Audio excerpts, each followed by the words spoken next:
Guys, welcome back to Southern Extreme TV. Thank you so much for hanging out with me on my channel. Today I have an awesome review of a brand new rifle that I picked up from NSP, Night Stalker Precision. Let's dive into it.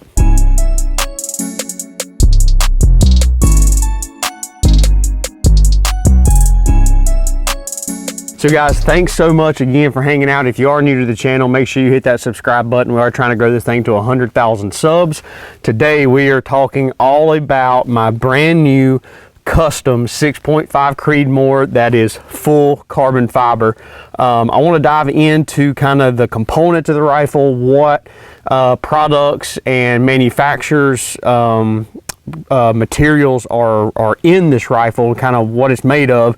Then at the end of the video, we're going to jump into an accuracy test once I break down everything. So just to start off with, you know, if you don't know who Night Stalker Precision is, they are a custom rifle manufacturer. They do bolt guns, AR-10s, AR-15s, pretty much anything that you want they can do. If you don't like the carbon fiber, you can do steel. If you don't like steel, then you can do carbon fiber, and you can do as little carbon fiber or as much carbon fiber as you want. And with this rifle here, with it being a 6.5 Creedmoor bolt gun, I wanted this gun to be a somewhat do-it-all rifle. My intent behind this rifle is that I will be using this to predator hunt with some. A lot of it is going to be comprised of the rifle that if I'm traveling out of state where maybe an AR-10 is not allowed to predator hunt with, then I've got this rifle set up that I can take to hunt with since it is a bolt rifle.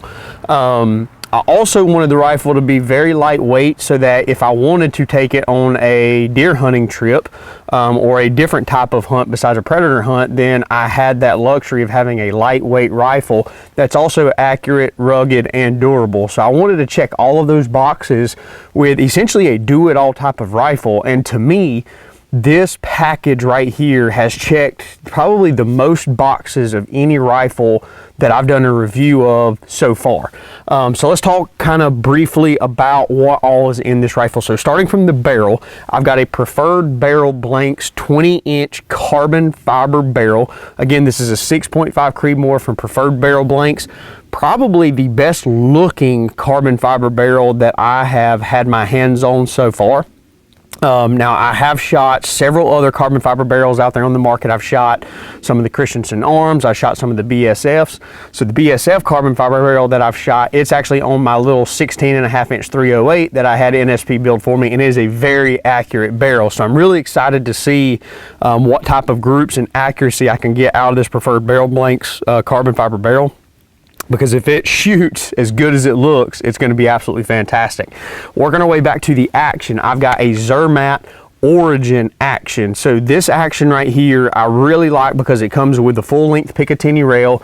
It's got a lightweight knob on the bolt throw, which is really nice because again, the package that I wanted to create with this was a 6.5 Creedmoor that was super lightweight, very low recoil, and the Origin kind of checked all those boxes for being rugged so that I could take it into the mountains, go hunting with it, carry it in and out of stands, but it's also lightweight to where it's not going to just completely bog the rifle down, because really there's nothing worse than having a lot of money invested in a lightweight barrel, a lightweight chassis, and then have a super heavy action on the gun, because it kind of negates everything else that you got going on with that rifle. So very lightweight action, very durable action, and a very smooth action. This is one of the smoothest actions that I have ran so far on a bolt platform. So really excited to really tear this thing down out here on the range and see what it can do, show you guys the way that it's cycling.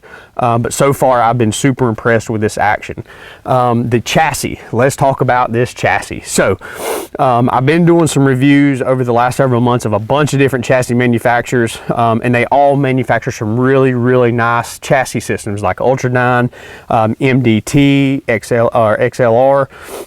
They are very nice chassis. And originally this gun, my thought was that this was going to go into a MDT XRS chassis, and I actually had one that I brought with me to Night Stalker Precision's headquarters when we put this rifle together, and we actually put this barreled action into that chassis system, and it looked good, it felt good.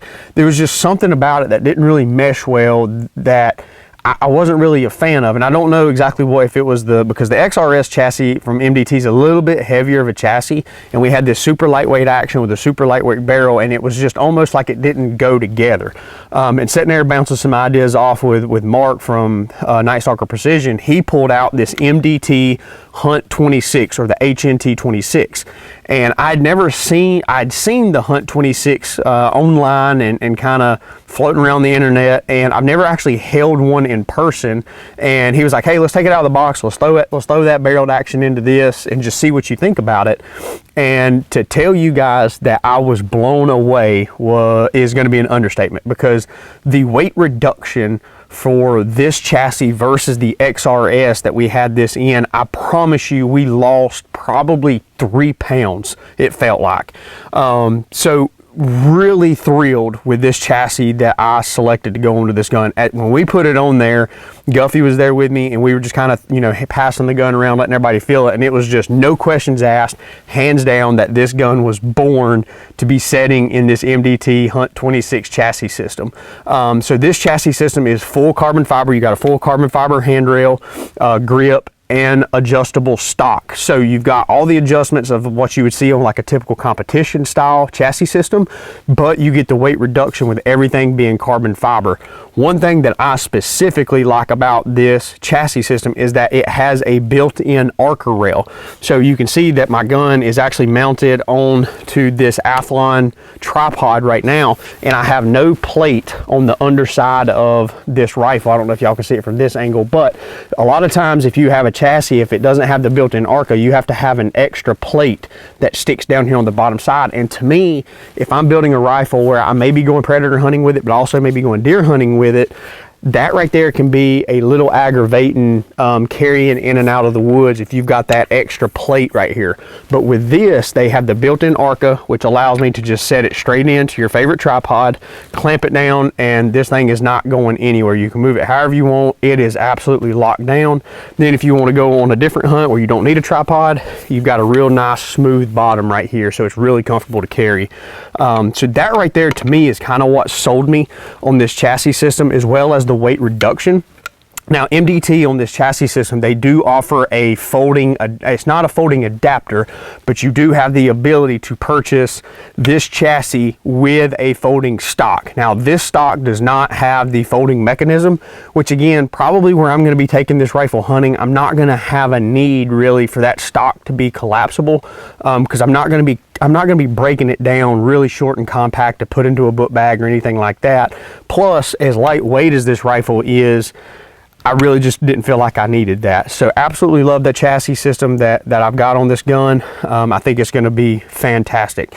Trigger, let's talk about the trigger. A lot of people, especially me, I'm going to tell you guys right now that I'm guilty of it. Whenever I start looking at building these rifles and I kind of get all these real nice components together, the nice barrel, the nice optic, nice action, nice chassis, I get to kind of down to that last part of selecting a trigger, and I sometimes want to cheap out on the trigger. And really and truly, that should be probably the opposite. Whenever you're looking at building a custom rifle, you should focus more on the actual mechanism that you are going to be pulling to make the gun go bang and do it accurately, efficiently. And to me, that is one of the greatest things about a custom rifle, is being able to select that exact trigger that you got in here. All of my other guns, I bit the bullet and I put in a Trigger Tech Diamond trigger, and I went ahead and bit the bullet and did the exact same thing here. The Trigger Tech Diamond trigger so far to me has been hands down the best trigger that I have shot. I've got one on my Night Stalker Precision AR-10 6.5 Creedmoor. I've got one on my Night Stalker Precision 308 16.5 inch barrel. I've got one on this 6.5 Creedmoor bolt gun, and I've also got one on a 7mm PRC from Night Stalker Precision that you guys haven't seen yet. That review is going to be coming down the road. So love the trigger. Do yourself a favor, if you're in the market looking to go full custom, just bite the bullet and put the Trigger Tech Diamond trigger in there, because once you start shooting it, And once you get used to it, it's going to be very difficult for you guys to go back to a cheaper trigger. So really and truly, that's it as far as the rifle makeup goes. This rifle will typically have a thermal mounted on it. For today's video, I've got a Discovery Op 3-12 by 42, just a day optic, mainly because I really wanted to make sure that we did a good job of trying to get group out of this rifle, just to show you how it will function and how it will shoot. Sometimes with a thermal imaging scope, it's a little difficult to try to get everything as accurate as you possibly can, because you're shooting through a digitized viewing screen, whereas with the daytime scope, that's going to be your best way to truly get that full accuracy compatibility out of this rifle. So really love this thing. I'm super excited to show it to you guys. Ammunition, this is going to be an important thing that we're going to be running today. I know y'all have, if you've kept up with the channel, you have seen us running the 95 grain from Hornady. Today we are going to be running the 1776 ammunition. This is a 105 grain Blitz King from 1776 ammunition. So really excited to be trying this caliber out. For me, a lot of people like a really fast bullet. Sometimes I struggle shooting those faster bullets in the areas that we live in, just because we're taking such close range shots.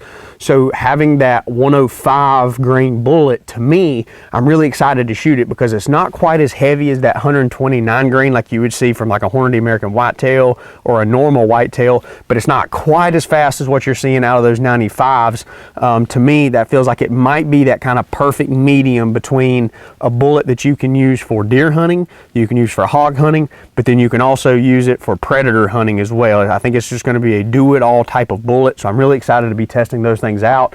And then the other cool thing about it from 1776 is you can buy them in this big 100 pack bulk pack, if you will, straight from 1776. So if you're looking for some really top end ammunition, go check them out. But we're going to be shooting today some groups with that bullet to see what we can do.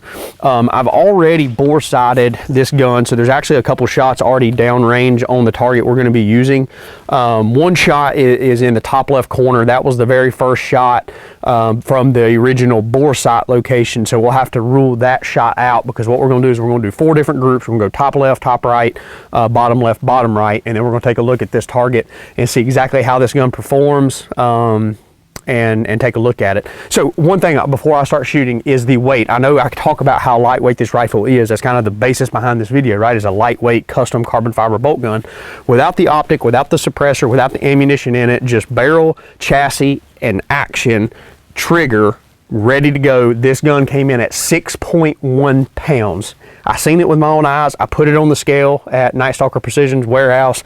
Absolutely, when I tell y'all that this gun is lightweight, I don't think that you can truly comprehend how lightweight a 20-inch barreled bolt gun in a 6.5 Creedmoor that weighs 6 pounds. 6.1 pounds is what this thing weighs in at, and obviously it's going to be way more than that whenever you put a full magazine in it, when you put whatever optic you decide to put on there, you put a suppressor on it, you start running battery packs for thermals, you're going to start adding some weight to it. But the raw bare bones of the rifle is 6.1 pounds. That is absolutely insane. It is the lightest rifle that I have in this class, and I'm blown away by it. So with that, let's shut the heck up and let's throw some rounds down range and see what kind of groups we can get out of this thing. Maybe, I think you guys should be able to see on the camera that is actually trained down there on the target, we've got 2 or 3, I think there's 2 rounds. There's 2 rounds towards the center, and then there's the 1 round in the top left corner. The one in the top left corner is not part of this grouping. It was my first shot from a bore sight. So basically what we're going to do is this thing might not be just dead nuts 0 in the bullseye. It may be an inch left or an inch right or inch high, inch down.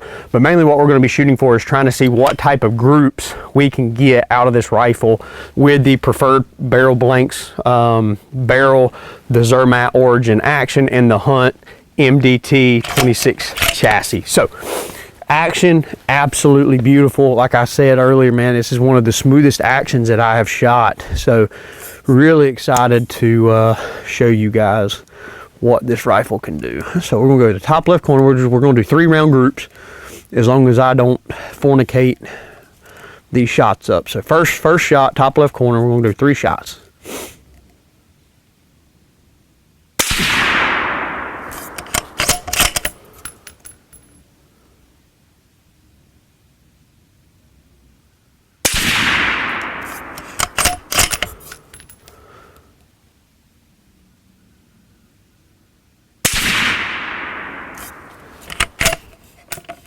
So last two shots there, those holes are touching. First shot was kind of a cold bore shot. I want to put one more there and just see. Maybe that first shot could have been me too.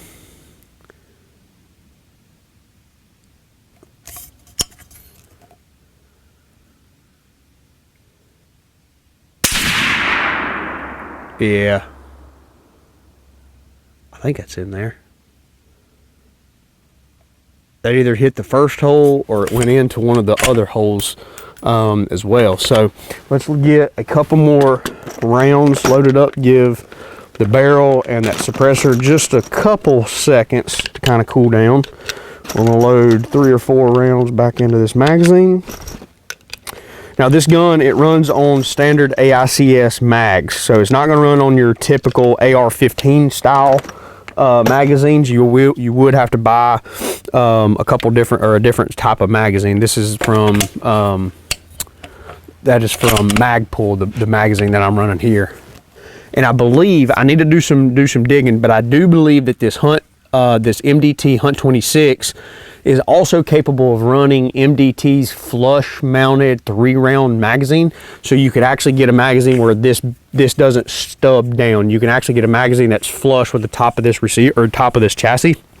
I believe that is the case. I need to do some checking on that just to make sure that I'm not telling you guys a fib. So, all right, first grouping is done. Don't really know where that 4th round hit, but it's somewhere close. But let's go top right corner, 3-shot group.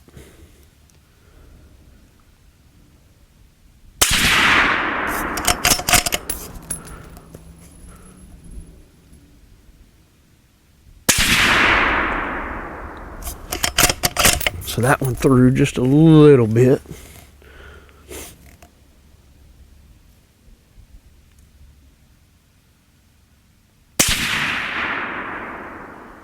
So I pretty much connected the dots there with those 3. Let's go bottom left.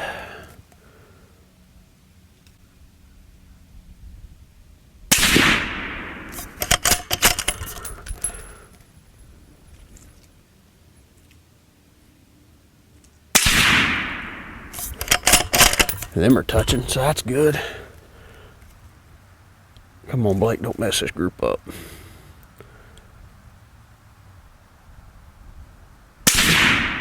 Yeah, now that's more better right there. That's a really good group. Just double checking that suppressor, making sure it's not coming loose.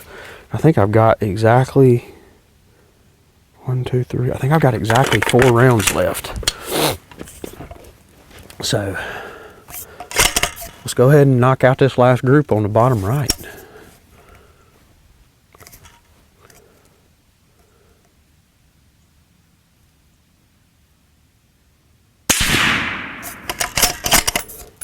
So it looks like the gun's trending just slightly on that left-hand edge. But again, that's a micro adjustment that we can make if this scope was going to stay on this rifle. We're mainly just shooting groups because it looks like I'm about 1/4 of an inch to the left, maybe a 1/2 inch left, and I could adjust that if I really needed to.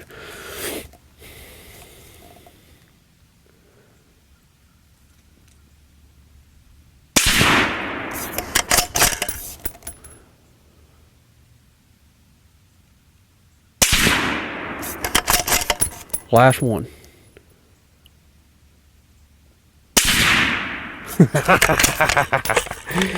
Guys, that right there is absolutely shooting lights out. Golly bum. The groupings actually got a little bit better the farther down it went, which again, this is a brand new barrel, and I bet I've got less, I know I've got less than 20 rounds on this barrel coming into this grouping.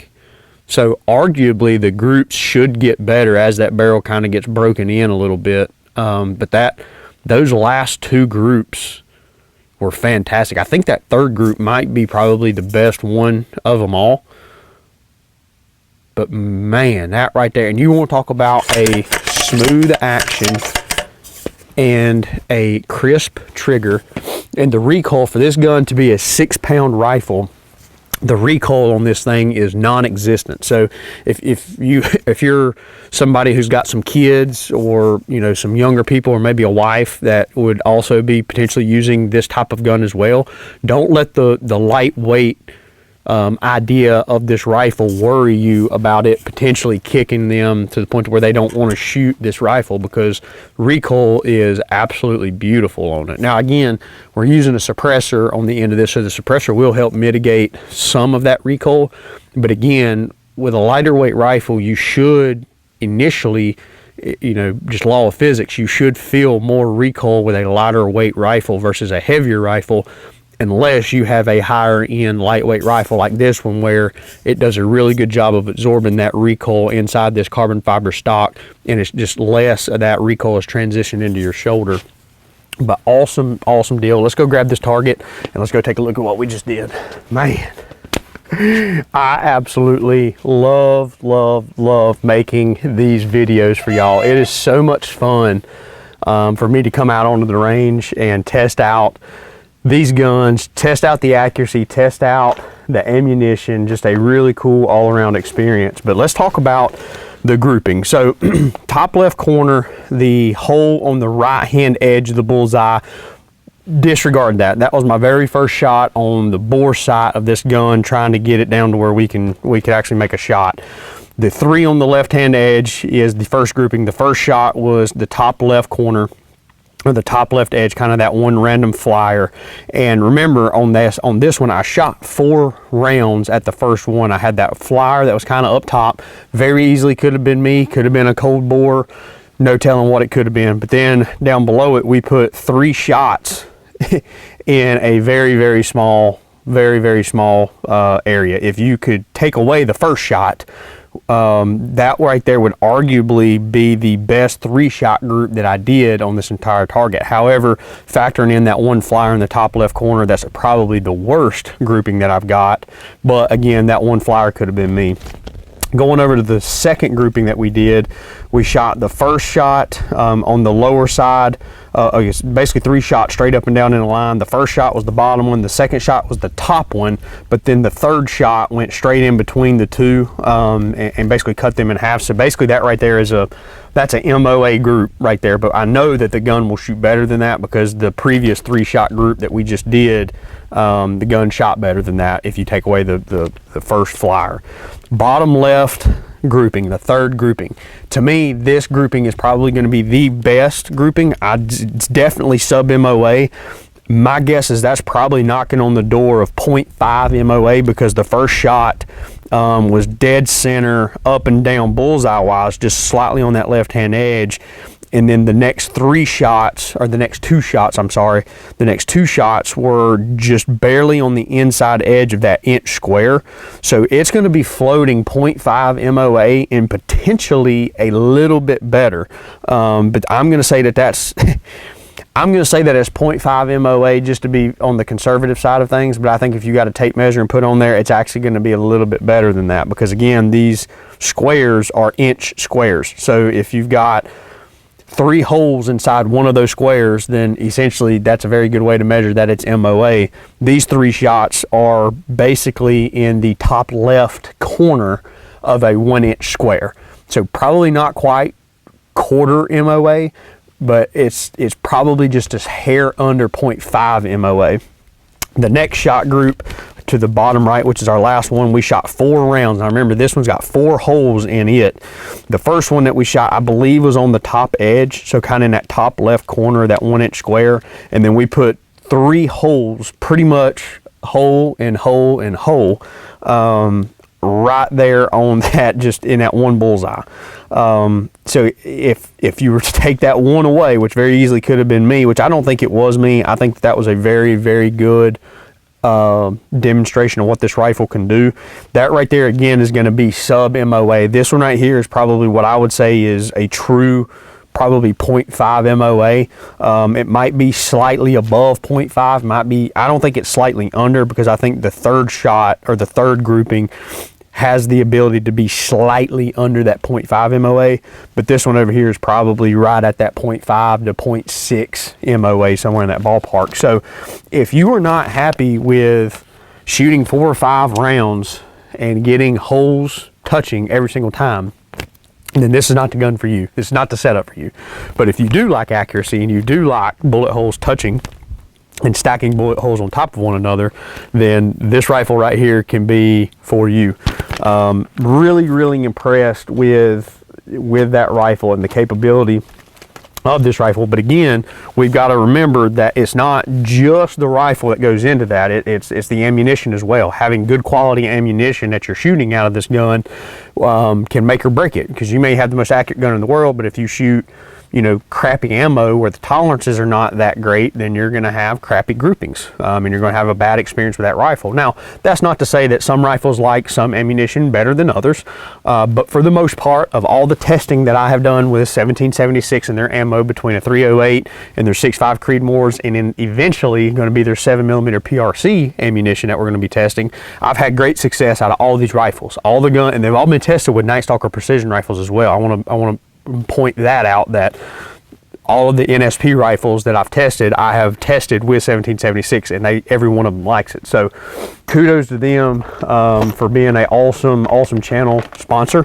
because somebody like that is kind of what helps me come out here and shoot rounds and rounds and rounds down range to film for you guys, to bring you guys videos. So make sure to go support them. If you're looking for some ammunition, let them know that you've seen their company on my channel. They'll help you guys out. So hopefully you enjoyed this video as much as I enjoyed making it. This is hands down it is the lightest gun that I own, other than getting into like a 22 or something like that. But the practical deer hunting, predator hunting, do it all type of rifle, this is the lightest setup that I got. It's one of the smoothest shooting rifles that I own for sure, and I think that's just plays into the way that this carbon fiber chassis from MDT, it just somewhat absorbs a lot of that recoil, and it just disperses that vibration throughout the entire gun, which is a really big deal, and just makes for a better overall experience. So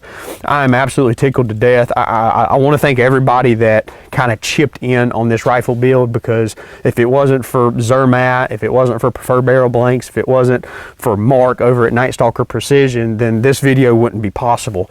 So again, if you're in the market, you're looking for a rifle, doesn't have to be as fancy as this. It can be, you know, steel barrel. It can be a different type of chassis.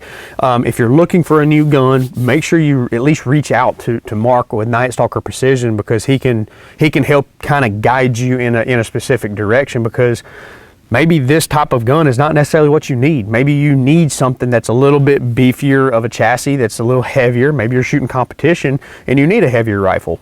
You know, call him, bounce some ideas off of him, and he can build you whatever you're looking for, which is the great thing, because you can take your ideas, you know, present it to him, and then he can help kind of guide those ideas and birth it into something like this, because this was just a general conception that I had in my head, and we were able to bring that idea to life, and it's been an absolute blast doing it. Absolutely love this gun, and I really hope y'all enjoyed today's video. So like I said earlier, if you are new to the channel, make sure you hit that subscribe button. We're trying to grow this thing to 100,000 subs. Means the world to me. If you got any questions, drop a comment down below. I'll try to answer them any way that I can.